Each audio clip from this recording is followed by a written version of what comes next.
Hello friends, মিঠুর পাকশালায় আপনাদের সবাইকে স্বাগত। আজ আমি হাফ কাপ মুগ ডাল ও একটা গাজর ও এর সাথে কিছু আটা দিয়ে ভীষণই হেলদি এবং ভীষণই টেস্টি একটা রেসিপি আপনাদের সাথে শেয়ার করছি।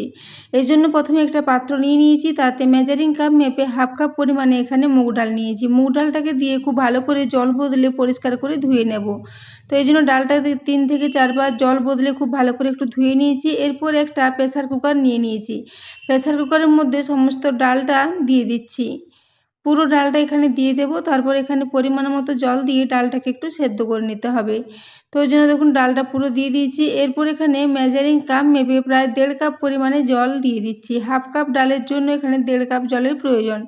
তো 1.5 কাপ জল দিয়ে দিলাম। এরপর এখানে স্বাদ মতো লবণ দিয়ে দিচ্ছি। ওই সাথে দিয়ে দেব 1/4 চা চামচ পরিমাণে একটু হলুদের গুঁড়ো। ওই সাথে দিয়ে দেব প্রায় হাফ চা চামচ পরিমাণে একটু তেল। এখানে আমি সরষের তেল দিয়েছি। তো তেলটা দিয়ে পর এটাকে খুব ভালো করে একটু ঢাকা দিয়ে দিচ্ছি। ঢাকা দিয়ে এটাকে গ্যাসে বসিয়ে একটা সিটি দিয়ে দেব। একটা সিটি দিলেই মুগ ডাল খুব ভালো মতোই সেদ্ধ হয়ে যাবে। তো দেখুন প্রেসারটাকে গ্যাসে বসিয়ে একটা সিটি দিয়ে দিয়েছি। এরপর ওটাকে নামিয়ে রেখে দিয়েছি যাতে সিটিটা খুলে ঠান্ডা হয়ে যায় এবং খুলে যায়। তো ওটাকে সাইডে রেখে দিলাম। এদিকে আমি আবার একটা পাত্র নিয়ে নিয়েছি, তাতে আমি মেজারিং কাপ মেপে 1.5 কাপ পরিমাণে এখানে আটা নিয়েছি। ওই সাথে এখানে 1 টেবিল চামচ পরিমাণে সুজি নিয়েছি। এর সাথে দিয়ে দিচ্ছি স্বাদ মতো একটু লবণ। এরপর এখানে দিয়ে দেব হাফ চা চামচ পরিমাণে একটু জোয়ান। জোয়ানটাকে 2 হাতের তালুতে একটু ঘষে এইভাবে দিয়ে দিলাম।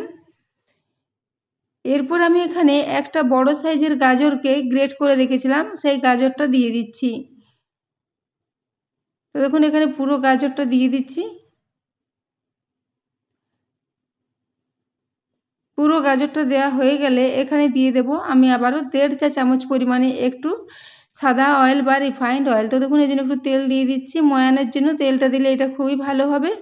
তো তেল দিলে এটা খুবই নরম থাকবে এবং ভীষণই খাস্তাও হবে। তো দেখুন এরপর আমি এটাকে দিয়ে হাতে করে প্রথমে সমস্ত শুকনো উপকরণগুলোকে আগে মিশিয়ে নেব।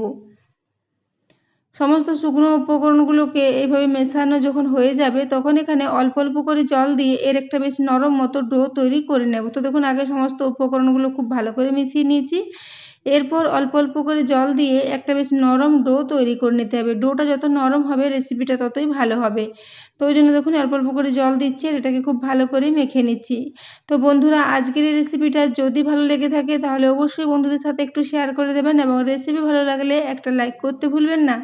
তো দেখুন এরপর আমি এখানে সমস্ত জল অল্প অল্প করে দিচ্ছি আর এটাকে খুব ভালো করে একটু মেখে নিচ্ছি। তো দেখুন এটা এখন মাখা প্রায় হয়ে এসেছে। এভাবে অল্প অল্প করে জল দিয়ে এর একটা বেশ নরম মতো ডো তৈরি করে নেব। তো বন্ধুরা আজকের এই রেসিপিটা আপনারা সকালে ব্রেকফাস্টে বা বাচ্চাদের স্কুলের টিফিনে বা বিকেলের দিকে স্ন্যাক্স হিসেবে বানিয়ে খেতে পারেন। ভীষণই হেলদি, ভীষণই টেস্টি একটা রেসিপি। তো দেখুন এরপর আটাটাকে খুব ভালো করে মাখা হয়ে গেছে। এরপর এটাকে 5 মিনিটের জন্য একটু রেস্টে রেখে দেব। এটা এখন ঢাকা দেওয়া থাক। এদিকে আমি ডালটার ঢাকাটা খুলে গেছে এবং ডালটাকে চেক করে নিচ্ছি। তো দেখুন ডালটা খুব ভালো মতো সেদ্ধ হয়ে গেছে, অথচ ডালটা গোটা গোটা আছে, সেরকম অবস্থায় এটা সেদ্ধ হয়ে গেছে। এরপর ডালটাকে একটা স্ট্রেনারের মধ্যে নিয়ে সমস্ত ডালের যে জলটা আছে জলটাকে ঝরিয়ে নেব এবং এর যে জলটা আছে এটা আপনারা আটা মাখার কাজে ব্যবহার করতে পারেন। তো দেখুন ডালটাকে এইভাবে রেখে একটু জলটা ঝরিয়ে নেব। তারপর এদিকে আমি গ্যাসে আবারও একটা ফ্রাই প্যান বসিয়ে দিয়েছি, তাতে এখানে 1.5 চা চামচ পরিমাণে একটু সরষের তেল নিয়ে নিচ্ছি। তেলটা গরম হয়ে এলে এখানে হাফ চা চামচ পরিমাণে গোটা জিরে দিয়েছি। ওই সাথে 1/4 চা চামচ পরিমাণে একটু হিং দিয়ে দিয়েছি। হিং দিলে টেস্টটা ভীষণই ভালো হবে। আর এটা যেহেতু আমি সম্পূর্ণ নিরামিষভাবে তৈরি করেছি, তাই একটু হিং দিলে এর টেস্টটা ভীষণই ভালো হবে। তবে আপনারা চাইলে এখানে পেঁয়াজ রসুনের ব্যবহার করতে পারেন। তো দেখুন এরপর আমি এখানে গ্রেট করে আদা দিয়ে দিয়েছি 1 চা চামচ পরিমাণে। ওই সাথে 2 কাঁচা লঙ্কা ছোটো টুকরো করে কেটে রেখেছিলাম, সেই কাঁচা লঙ্কাটা দিয়ে দিয়েছি। এরপর আদা ও কাঁচা লঙ্কাটাকে দিয়ে এই তেলের মধ্যে খুব ভালো করে একটু ভেজে নেব। আদা ও কাঁচা লঙ্কাটা যখন খুব ভালো করে ভাজা হয়ে যাবে তখন এখানে ওই যে ডালটা সেদ্ধ করে রেখেছিলাম, ডালটার জলটা এখন ঝরে গেছে। এরপর পুরো ডালটা এখানে দিয়ে দিয়েছি। এরপর এটাকে হাতার সাহায্যে খুব ভালো করে একটু মিশিয়ে নেব। তো এটাকে প্রায় 1.5 থেকে 2 মিনিট পর্যন্ত আগে একটু তেলের সাথে খুব ভালো করে নাড়াচাড়া করে মিশিয়ে নেব। তো দেখুন মেশানো হয়ে গেছে। এরপর এখানে প্রায় 1 চা চামচ পরিমাণে ধনে গুঁড়ো দিয়ে দিয়েছি। ধনে গুঁড়োটা দেওয়ার পরে এটার সাথে খুব ভালো করে একটু মিশিয়ে নেব।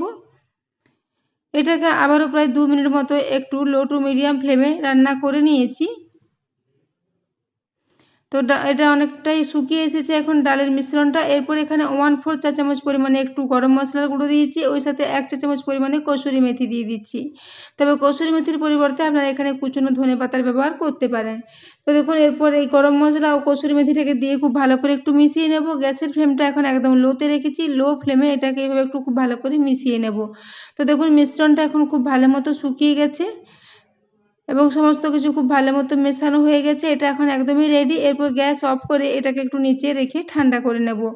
এদিকে আমি যে আটার ডোটা তৈরি করে রেখেছিলাম সেই ডোটা এখন চেক করে নিচ্ছি। এটা এখন খুবই নরম আছে।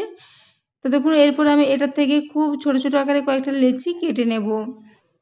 তো বন্ধুরা আজকের রেসিপিটা যদি ভালো লেগে থাকে তাহলে অবশ্যই চ্যানেলটি সাবস্ক্রাইব করে আমার পাশে থাকবেন এবং পাশে থাকা বেল আইকনটি অবশ্যই প্রেস করে রাখবেন, তাহলে আমি যে কোনো নোটিফিকেশনে ছাড়ি না কেন তার সবার আগে আপনার কাছে পৌঁছে যাবে। তো মিশ্রণটা দেখেই বুঝতে পারছেন ডোটা খুবই নরম আছে। তো এরকম নরম মতো ডোটা তৈরি করতে হবে, তাহলে এর মধ্যে স্টাফিংটা দিতে ভালো সুবিধা হবে এবং এটা রেসিপিটা ভীষণই নরম এবং খুবই মুচমুচে মতো রেডি হবে। তো দেখুন এরপর আমি এগুলো থেকে এইভাবে একটু গোল গোল করে আগে রেডি করে নেব। তো দেখুন এইভাবে সবগুলো গোল গোল করে রেডি করে নিয়েছি। এদিকে যে পুরটা তৈরি করে রেখেছিলাম সেটা এখন খুব ভালো মতো ঠান্ডা হয়ে গেছে। এরপর একটা চাকি বেলুন নিয়ে নিয়েছি, চাকি বেলুনের সাহায্যে এগুলোকে একটু বেলে নেব। তো সেজন্য একটু শুকনো আটা প্রথমে দিয়ে দিয়েছি চাকির ওপরে। এরপর হাতে করে একটা করে লেচি নেব আর এইভাবে একটু বাটির মতো করে এগুলোকে শেপ দিয়ে দেব। মিশ্রণটা ভীষণই নরম আছে, এটাকে যে কোনো শেপে তৈরি করা যাবে। ভীষণই নরম মতো ডোটা রেডি হয়েছে। তো দেখুন এই জন্য আমি একটা বড় সাইজের বাটি তৈরি করে নিয়েছি। এরপর ওই যে ডালের পুরটা করে রেখেছি সেই ডালের পুরটা এখানে একটু বেশি পরিমাণে দিয়ে দেবো। যে পুরটা যত বেশি পরিমাণে দেওয়া হবে তত এর টেস্টটা ভীষণই ভালো হবে। তো দেখুন এই জন্য আমি এখানে প্রায় 2 চামচ পরিমাণে একটু পুরটা দিয়ে দিয়েছি। তারপর এটাকে হাতের সাহায্যে এইভাবে একটু মুখটা খুব ভালো করে বন্ধ করে দিতে হবে। তো দেখুন এইভাবে এটাকে খুব ভালো করে বন্ধ করে দিলাম। এরপর এটাকে হাতে করে খুব ভালো করে একটু চ্যাপটা চ্যাপটা করে নিয়েছি। তারপর এই আটার মধ্যে দিয়ে এপিট ওপিট করে এটাকে আগে একটু হাতে করে ছড়িয়ে দেবো, তাহলে পুরটা সব জায়গায় সমান মতো ছড়িয়ে যাবে। তো দেখুন এইভাবে হাতে করে একটু চাপ দিয়ে দিয়ে এটাকে একটু বড় করে নিচ্ছি। তো এইভাবে একটু করে নিলে পুরটা সব জায়গায় সমানভাবে ছড়িয়ে যাবে। তো দেখুন এবার হাতে করে একটু ছড়িয়ে নিয়েছি এবং শুকনো আটা আর একটু উপরে ছড়িয়ে দিয়েছি। যেহেতু মিশ্রণটা নরম আছে সেজন্য এবার একটু আটা মেখে এটাকে বেলে নিতে হবে। তো এই দেখুন এটাকে হালকা হাতে খুব ভালো করে মেলে নিতে হবে, খুব বেশি চাপ দিয়ে এটা মেলা যাবে না। হালকা হাতে এইভাবে একটু ছোট ছোট গোল গোল করে এগুলোকে রেডি করে নিচ্ছি। তো বন্ধুরা আজকে আমি একটা মুগ ডালের পুর দেওয়া পরোটার রেসিপি আপনাদের সাথে শেয়ার করেছি। রেসিপিটা যদি ভালো লেগে থাকে অবশ্যই কমেন্ট করে জানাবেন। তো দেখুন এখানে একটা বেলে নিয়েছি, আবারও একটা মেলে নিয়েছি। এরপর এগুলোকে একটু ভেজে নেব, বাকিগুলো আমি পরে আবারও মেলে নেব। তো দেখুন এই জন্য একটা গ্যাসে তাওয়া বসিয়ে দিয়েছি, তাওয়াটা খুব ভালো মতো গরম হয়ে গিয়েছিল। এরপর এটাকে গ্যাসের ফ্লেমটা এখন একটু মিডিয়ামে করে দিয়ে এখানে একটা পরোটা আগে শুকনো তাওয়াতে দিয়ে সেটাকে এপিট ওপিট করে একটু ভেজে নিয়েছি। তারপর এটাকে আমি ঘি দিয়ে ভেজে নেব। তো দেখুন এই জন্য 1 চা চামচ পরিমাণে ঘি আগে উপরে দিয়ে দিলাম, তারপর উপর থেকে ঘিটাকে খুব ভালো করে একটু চামচের সাহায্যে এটাকে মাখিয়ে নিতে হবে। তো দেখুন ওপরটা খুব সুন্দর মতো এখন ফুলেও এসেছে। এইভাবে দুদিকটাই একটু উল্টে পাল্টে ঘিটা লাগিয়ে নিতে হবে। তো আমি এই পরোটাগুলো ঘিয়ে ভেজেছি, আপনারা চাইলে এগুলোকে রিফাইন্ড অয়েল বা যে কোনো তেলে ভাজতে পারেন। তো দেখুন এরপর এটা উপর দিকটা খুব ভালো মতো ঘি মাখানো হয়ে গেছে। এরপর এটাকে উল্টে দিলাম। এরপর নিচের দিকটাও খুব ভালো করে একটু ঘি দিয়ে ঘিটাকে খুব ভালো করে মাখিয়ে নেব। তো দেখেই বুঝতে পারছেন এটা কতটা ভালো মতো ফুলে এসেছে। এইভাবে প্রত্যেকটা পরোটা ভীষণ ভালো মতো ফুলেছিল বন্ধুরা। এই পদ্ধতিতে আপনারা একবার এই পরোটার রেসিপিটা ট্রাই করবেন এবং গাজর দেওয়ার জন্য এই পরোটাটা ঠান্ডা হওয়ার 1-2 ঘন্টা পরও একই রকম নরম থাকবে, একদমই শক্ত হয়ে যাবে না।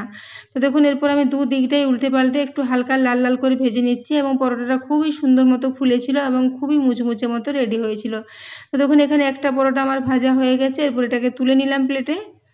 এই একইভাবে আমি সমস্ত পরোটাগুলোকে ভেজে নিচ্ছি। তো দেখুন দ্বিতীয়বারের পরোটাটা খুব ভালো মতো ফুলেছে, একদম পারফেক্টভাবে ফুলেছে। তো প্রতিটা পরোটাই বন্ধুরা এরকম পারফেক্টভাবে ফুলবে এই পদ্ধতিতে যদি আপনারা এই পরোটাগুলো তৈরি করেন।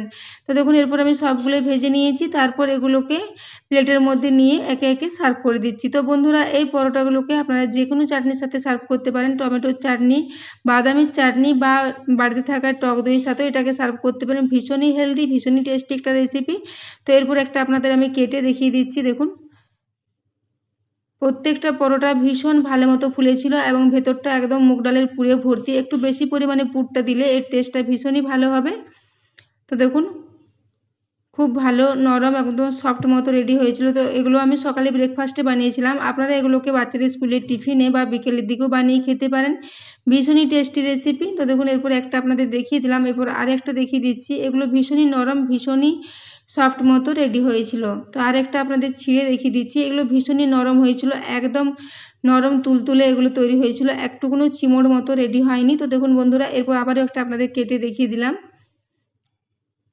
তো দেখুন এগুলো দেখেই বুঝতে পারছেন এগুলো কতটা পারফেক্ট মতো রেডি হয়েছে। তো বন্ধুরা আজকের রেসিপিটা আপনাদের কেমন লেগেছে কমেন্ট করে জানাতে ভুলবেন না। এতক্ষণ পর্যন্ত রেসিপিটি দেখার জন্য অশেষ ধন্যবাদ।